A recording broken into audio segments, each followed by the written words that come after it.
اعوذ باللہ من الشیطان الرجیم، بسم اللہ الرحمن الرحیم۔ رشتہ داروں کے حقوق اللہ تعالیٰ نے قرآن شریف میں اور حضور اکرم صلی اللہ علیہ وسلم نے حدیث شریف میں بار بار رشتہ داروں کے ساتھ احسان اور اچھے برتاؤ کا حکم فرمایا، لہٰذا ان لوگوں کے حقوق کو بھی ادا کرنا ہر مسلمان مرد و عورت پر لازم اور ضروری ہے کہ خاص طور پر ان چند باتوں پر عمل کرنا تو لازمی ہے۔ اگر اپنے عزیز و قریب مفلس و محتاج ہوں اور کھانے کمانے کا طاقت نہ رکھتے ہوں تو اپنی طاقت بھر اور اپنی گنجائش کے مطابق ان کی مالی مدد کرتے رہیں، کبھی کبھی اپنے رشتہ داروں کے یہاں آتے جاتے بھی رہیں اور ان کی خوشی غمی میں ہمیشہ شریک رہیں۔ خبردار ہرگز کبھی رشتہ داروں سے قطع تعلق کر کے رشتہ کو نہ کاٹے۔ رشتہ داری کاٹ ڈالنے سے بہت بڑا گناہ رسول اللہ صلی اللہ علیہ وسلم نے فرمایا کہ لا يدخل الجنہ قاطع، یعنی اپنے رشتہ داریوں سے قطع تعلق کرنے والا جنت میں نہیں داخل ہوگا۔ رشتہ داروں کی طرف سے کوئی تکلیف بھی پہنچ جائے تو اس پر صبر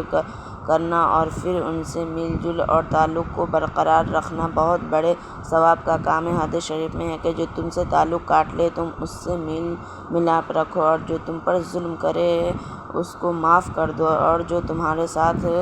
بدسلوکی کرے تم اس کے ساتھ نیک سلوک کرتے رہو۔ اور حدیث میں یہ بھی ہے کہ رشتہ داروں کے ساتھ اچھا سلوک کرنے سے آدمی اپنے اہل و عیال کا محبوب بن جاتا ہے اور اس کی مالداری بڑھ جاتی ہے اور اس کی عمر میں درازی اور برکت ہوتی ہے۔ ان حدیثوں سے سبق ملتا ہے کہ رشتہ داروں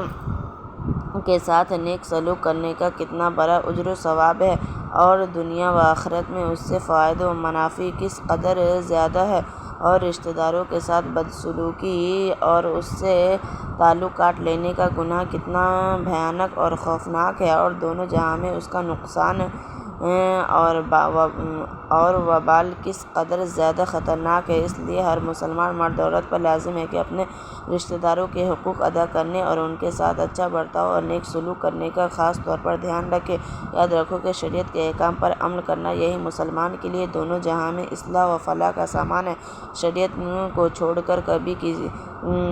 کر کبھی بھی کوئی مسلمان دونوں جہاں میں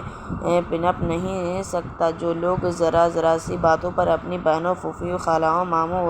ماموں، چچا بھتیجوں، بھانجوں وغیرہ سے یہ کہہ کر قطع تعلق کر لیتے ہیں کہ آج سے میں تیرا رشتہ دار نہیں اور تو بھی میرا رشتہ دار نہیں، اور پھر سلام کلام ملنا جلنا بند کر دیتے ہیں، یہاں تک کہ رشتہ داروں کی شادی و غمی